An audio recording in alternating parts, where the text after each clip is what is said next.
When it comes to tales of bones and skeletons, none is stranger than the unusual journey of Hootch's skull. It was Easter Sunday, 1908, here in Skidoo, when a resident of the community, a gentleman by the name of Joe Hootch Simpson, discovered that he was acutely short of money. Simpson's resume is an interesting one. It shows that he was an extreme heavy drinker, reportedly was a pimp, and to reward his lifestyle was suffering from the incurable disease syphilis. To secure the money he needed, he ventured into the Skidoo trading post. He pulled out his pistol and held the gun bank up and demanded $20. However, he encountered the store manager, Jim Arnold. Now Arnold, a very respected man of the community and nobody's fool, was able to overpower Simpson, wrestle the gun from his grip, and marched the man hastily out of the building and into the main street of Skidoo.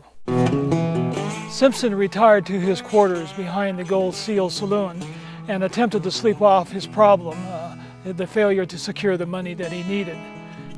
When Hooch woke up, he got the gun and he marched back across the road. He approached Jimmy Arnold.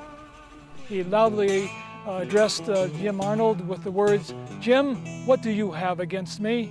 Jimmy said, "I have nothing against you, Hooch." He says, "Yes, you do. Prepare to die." And with that, Simpson shot Arnold point blank. Shot him right under the heart. Jim Arnold's wound was dead serious. After suffering several hours, he did die that evening.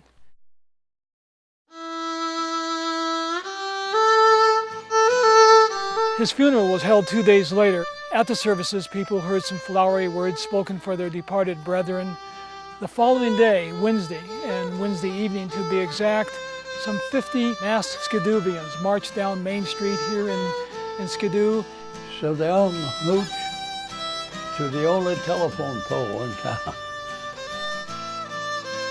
When the sun arose in the morning, Simpson's body was lowered from its conspicuous point of prominence, taken to a makeshift morgue. In this case was a simple tent. The camp's physician, a Dr. McDonald, who in this case was a coroner, the doctor did a rather unorthodox thing at this point. He had the body strung up once again, but this time within the confines of the tent.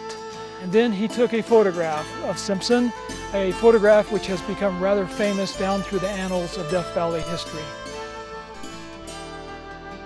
It was deemed the best thing to do with Simpson's remains was to stuff him in a simple pine box and cart him to the edge of town and deposit him in an abandoned mine shaft. Dr. McDonald, who watched over Simpson in life, now feels that in death, further investigation into the man would be in order. He'd like to know how much inroad this disease, syphilis, how it affected his brain.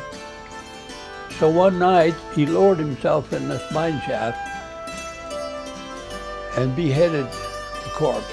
He takes the headpiece back to his office and there surgically cuts open the top part of the head and examines the brain, looking for telltale signs that the syphilis might have incurred.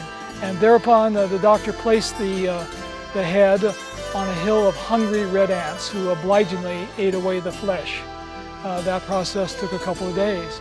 To complete the project in total, the doctor boils the skull, the headpiece, for a couple of days to remove any remaining fragments of skin. Dr. McDonald had a 2-room cabin. He had a trapdoor. So he took Hooch's skull and he put it in a sample bag and he attached it to the bottom of this trapdoor. Skidoo came to an end, eventually became a ghost town.